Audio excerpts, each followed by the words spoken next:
цаанаа бүгдэнд нь өнөөдрийн мэндийг хүргэе. Юуны өмнө өөрийгөө танилцуулъя. За би засгийн газраас хэрэгжүүлж буй төслийн хүрээнд Булган аймагт ажиллаж буй боловсролын сэтгэл зүйч Ундрмаа гэдэг хүн байна. За тэгэхээр та бүхний сонирхож буй хэд хэдэн асуултуудыг авсан. Тэгээд нэлээдгүй том цар хүрээтэй асуултууд байсан учраас цөөн хэдд нь л хариулж чадахуйц байна. Тэгэд за эхнийх нь бол шилжилт хөдөлгөөн хүүхдэд хэрхэн нөлөөлдөг вэ? Ямар үр дагавартай байдаг вэ? Эцэг гэхэд хэрхэн нөлөөлдөг вэ? Ямар үр дагавартай байдаг вэ? Шилжилт хөдөлгөөнөөс үүдээд байгаа сэтгэлийн хямрал, сэтгэлийн асуудалтай болсон хүүхдүүдтэй яаж эцэг гэх ажиллах вэ гэдэг асуултыг тавьсан байсан. За тэгэхээр нэгдүгээрт шилжилт хөдөлгөөн үүснэ гэдгийг тухайн хүүхдэд стресс түгшүүр үүсэж байгаа гэдгийг та бүхэн надаар хэлүүлдэггүй мэдж байгаа, анзаарж байгаа байх. За түгшүүр үүсээд байна гэдэг нь яаж байгаа юм бэ гэхлээр ердөөсөө тодорхойгүй нөхцөл байдалд орсон бүхий л зүйл тодорхойгүй юм шиг санагдаж байгаа тэр үйл явцыг хэлнэ. Одоо юу болох нь мэддэхгүй, маргааш юу болох нь мэддэхгүй, бүх юм танил шин, энэ тодорхойгүй шин зүйлс өөрсдөд нь яаж нөлөөлөхийг мэдэхгүй байгаа учраас түүнээс стресс дарамт үүсээд байгаа. Түүнээс айдас түгшүүр үүсээд байгаа энэ хэлбэрийг хэлээд байгаамаа. За ингээд үүнээс үүдж байгаа үр дагавар хүүхдэд яаж илрэх вэ гэхлээр хүүхдүүд ерөнхийдөө найз нөхөд гэр бүлээсээ татгалзсан, дууга хураана, гинт шалтгаангүйгээр уйлдаг болно. Эсвэл бүр эцэг эхтэйгээ зууралдаад ингээ байнга хамт байхыг хичээгээд байнга хайр халамж мэдрхийг шаардаад байдаг болж болно. Эсвэл сонирхдог байсан зүйлдээ сонирхолгүй болох, хийдэг байсан зүйлээ хийхээ болох, нойр хоолных нь хим алдагдах, өөрөөр психоос хамаадаг өвчнүүд илэрч гардаг. Энэ манай эцэг эхчүүдийн санааг хамгийн их зовоодог. Психоос хамаадаг өвчин гэдэг нь юу хэлээд байгаа юм бэ гэхээр тухайн хүүхдэд сэтгэл санааны байдлаас нь үүдээд биеийн зовиороод өвдөх, толгоо өвдөөд байна гэж байнга хэлэх. Ингээд толгоо нь үнэхээр өвдөөд байгаа юм шиг санагдаад гэтэл эмчит хандхад ч юм уу ямар нэгэн тийм тархины гэмтэл, зовиор, өвчлөл байхгүй сэтгэл санаанаас үүсээд байгаа энэ өвчлөлүүдийг психоос хамаадаг өвчлөл гэж нэрлэдэг байгаа. Ийм өвчний уул мөр шинж тэмдгүүд илэрч болдог. Зөвхөн толгоо өвдөхөөр зогсохгүй, ходоод өвдөх, орондоо шээдэг болох, буюу шээс задгаарах, эсвэл нүд өвдөх, нүдэнд хулих нүдний нуух бий болох, чихэнд булаг гоожих ч юм уу иймэрхүү өвчнүүд бий болж болдог. За энэ бол тухайн хүүхдийн стресс дарамтаас шалтгаалсан байж болно гэж үзэж байна. За гэх мэт шинж тэмдгүүдийг гаргаад байгаа үед эцэг эхчүүд яаж харилцах хэрэгтэй юм бэ? Яах хэрэгтэй юм бэ гэдэг талаар одоо зөвлөгөө өгье.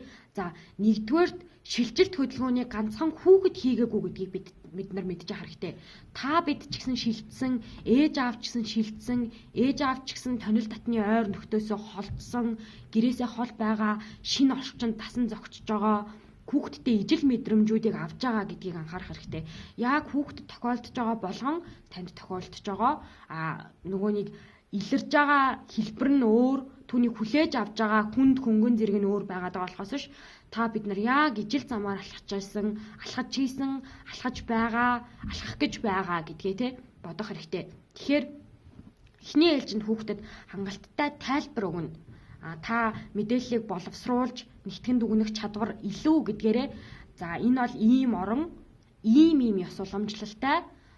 Тэр дундаа Европын орнууд руу шилжиж байгаа хүмүүстэй Азаас ийм өөр соёл уламжлал байгаа, ийм нээлттэй, ийм зүйлүүд тохиолдож болно гэдгийг хангалттай мэдээлэл тайлбарыг өгчих хэрэгтэй. Тэгэхээр хангалттай тайлбаруудыг өгөх хэрэгтэй. Энэ зөвхөн соёлын ялгаа биш үү? Зөвхөн тэр хүмүүсийн харилцаа хандлагын соёлын ялгаа биш. Ерөнхийдөө үйлчилгээний газар ингэж өөрчлөлтүүлнэ, ингэж дугаарлаж байгаа нь ийм үйл явцтай, энэ ийм том байна. Энэчнээс гараад ингэж сургуультай хүрнэ гэдэг юм уу? Энэ бүх мэдээллүүдийг хангалттай хэмжээнд өгчих хэрэгтэй. За мөн үлгэрлэж харуулна. Ингэхдээ яаруулахгүйгээр за одоо ингээл энд ирээл хүүхдүүд маань найзуудаасаа холдсон найзгүй байгаад байна да. Одоо нэг найзтай болгочихъя. За ойрхон хажуугийн хаусын Джектэй найзлуулъя. Джонни хүүхдүүдтэй тоглоулъя ч гэдэг юм уу. Ингээх биш. Энийг та нар өөрсдөө бодоод авч үзэх хэрэгтэй. Найзгүй байгаад байна да гэж бодонгуудаа танаа аав ээж та хоёрыг эцэг эхийг өөрийг нь за явж дулмаагийн хүүхдүүдтэй тоглоорой. За цэцгээгийн хүүхдүүдтэй өнөөдөр найзлаараа чи ердөөсөө найзгүй байгаад байна шүү гэхээр бид нар юуг очиод найзалж нөхөрлөж чадахгүй те. Сонирхол, үзэл бодлын зөрчилдөөн үүсэхгүйг бид нар мэдэхгүй учраас тэн дээр эхлээд хүлээцтэй хандах хэрэгтэй. Найзтай болтол нь хүлээх хэрэгтэй, гадуур гарч явтал нь хүлээх хэрэгтэй, орчин тойрнотойгоо танилцахыг хүсэл нь хүлээх хэрэгтэй. Одоохондоо гадуур гармааргүй сонирхолтой зүйлсийг ч гэсэн сонирхмооргүй байж болох учраас энэ дээр төвчээртэй хандах хэрэгтэй. Тэгээд үлгэрлэж үзүүлэх хэрэгтэй. Ингээд зочинтойгоо ингэж харьцаж болох юм шүү. За эсвэл найзтайгаа ингэж тоглож болох юм шүү. Гадаад хүмүүстэй ингэж мэндэлж болох юм шүү гэдгийг үлгэрлээд харуулж явах хэрэгтэй. За түрүүний хэлсэнчлэн хүүхдэд стресс, дарамт, айдас их байж болох учраас хүүхдтэйгээ нээлттэй ярилцах буюу мэдрэмжээ хуваалцана. За энэ мэдрэмж, энэ айдас, энэ ганцаардсан мэдрэмж надад ч гэсэн төрж байсан. Эсвэл одоо төрж байна гэдгийг хуваалцах хэрэгтэй. Ингэнгүүт хүүхэд аав чадаад байна, аав болоод байна, ээж чадаад байна, ээж болоод байна. Би л болохгүй байгаа юм байна. Би л ингээл ганцаараа л ингээд байгаа юм байна. Би өрдөөс арчаагүй юм байна. Би сэтгэлийн тэнхээгүй юм байна гэдэг бодлоосоо гараад аавд ч гэсэн хэцүү байсан юм байна. Ээжид ч гэсэн найзуудаасаа холдох үнэхээр гонхтой санагдсан юм байна гэдгийг мэднэ. Тэгэхээр энэ үйл явцыг бас мэдрүүлээсээ, үүнийг хангалттай хуваалцаж ярилцаасаа гэж хүсэж байна. Нөгөөдөөгөр хүүхдүүдээс асуух хэрэгтэй. Хүүхэд өрдөөсөө ганцаардсан, гунигэлсэн мэдрэмжтэй биш байж болно. Шал өөр мэдрэмжтэй яваад байгаа, тухайн соёлын орчинд хэрхэн тасан зохицохоо мэдэхгүй яваад байгаа байж болох учраас асууна. Чамд яг энд байх ямар мэдрэмжтэй байна вэ? Чамд яг ямар сэтгэгдэл төрж ийн вэ? Одоо чи яах хэрэгтэй байна вэ? Би чамд яаж тусламж үзүүлэх вэ? Ингэхдээ түрүүний хэлсэнчлэн хүлээн яаруулахгүй гэдгээ мартаж болохгүй те. За дараачийн асуулт ер нь эцэг эхчүүдээс нийтлэг ярьдаг асуулт юм байна гэдгийг би одоо ажиллаж үзээд мэдчихээн. Тэгэхээр хүүхдтэйгээ яаж хэрхэн сайн ойлголцдог болох вэ? Энэн дээр хамгийн түрүүнд нэг юм ойлголтын зөрүү гараад идэг л да. Тэрний юу вэ гэхээр хүүхэдтэйгээ сайн ойлголцож чинь гэдэг нь яг нэг барууны кинонууд дээр гардаг шиг ингээд амар найз байгаал хүүхэд нь хинтээ хаагуур хизээ явснаа яриад одоо яах талаараа асуугаал ингээд амар найз байгаал бүх юмаа яриад дэмжлэг тусламжийг байнга хүсээл ах юм шиг хүүхэд болгон тийм байх юм шиг боддог. Гэтэл чин цаана нөгөө нэг угаасаа дотогшоогоо, угаасаа асуудлыг өөрөө удаан тумгааж боддог ийм хэв шинжийн хүүхэд байж болно те. Тэгэхээр үүнийг нь хүлээн зөвшөөрөөд нээлттэй байх, хүүхдтэйг ойлголцох гэдэг нь яг юуг хэлж байгаа юм бэ гэдгээ өөртөөсөө дахиад нэг асуугаад үзээрэй. За тэгээд хид хідэн аргыг бас санал болгоё. Тэр нь юу вэ гэхээр хүүхэдтэйгээ нээлттэй сайн ойлголцдог байхын тулд эхлээд хүүхдийнхаа түрүүний хэлсэнчлэн хэв шинжийг ер нь бол гадралчих хэрэгтэй. Манай хүүхэд угаасаа л ингээд дотгошоогоо доо гэдгийг тэг хүлээн зөвшөөрнө гэсэн үг. Одоо эцэг эхчүүд над дээр ингэж орж ирдэг л дээ. Хүүхдийн маань сурлаг хүмүүжил маш сайн. Гэхдээ олон найзтай биш. Ер нь бол цаашд амьдралд олон найзтай байх, хүмүүстэй communication тогтоох хэрэгтэй байдаг учраас би хүүхдийгээ тийм нийтэж болгомоор байна гэд яг ингээд засаад сольчиж болдог тийм эд анги шиг хүсэж байгаа байхгүй юу. Гэтэл чин өөрөө дотогшоогоо байх нь, өөрөө дуугаа байх нь хэдий хэр хэмжээний давуу талтай билээ, ямар давуу талтай билээ гэдгийг тооцож үзэхгүйгээр зөв өөрийн шаардлагад ингэж нийлцүүлэх гээд ах нь зохимжгүй. Тэгэхээр эхлээд хүүхдийнхаа хэв шинжийг тэр дотоод онцлог давуу талыг нь мэдж явах, түүнийг хүлээн зөвшөөрж явах хэрэгтэй. Нөгөөтэйгүр таны шаардлага, эцэг эхийн хоёулангийнхаа шаардлага ижил төвшөнд зохих хэмжээнд тууштай тэгээд тодорхой байх хэрэгтэй. Нэг оройтод ороод ирэнгүүт нь за тий хүүхэдтэй ганц удаа өсвөр насны хүүхэд ганц удаа гадуур найзуудтайгаа явахыг алийг тэр гэхөө гэчээд дараад нь ороод ирэнгүүт нь өөрийнхөө сэтгэл санааны байдлаас шалтгаалаад ингэж орой гадуур дими тэмдээд ямар эрсдэл учрахыг мэдэж гинүү гэд шүмжлээд ах юм бол хүүхэд орой орох ёстой юм болов уу үгүй юм болов уу гэдэг төөрөгдөл төрнө гэсэн үг. Тэгэхээр таны тавьж байгаагаа шаардлага тодорхой байх хэрэгтэй. За чи найзтайгаа 9 хүртэл уулзаж болно. 9-өөс оройтох болвол заавал мэдэгдэн шүү. Эсвэл чи найзтайгаа 6 хүртэл уулзаж болно. 7 гэхэд заавал гэртээ байх ирсэн байх ёстой шүү гэдэг шаардлага чинь тодорхой. Тийм тууштай байх хэрэгтэй.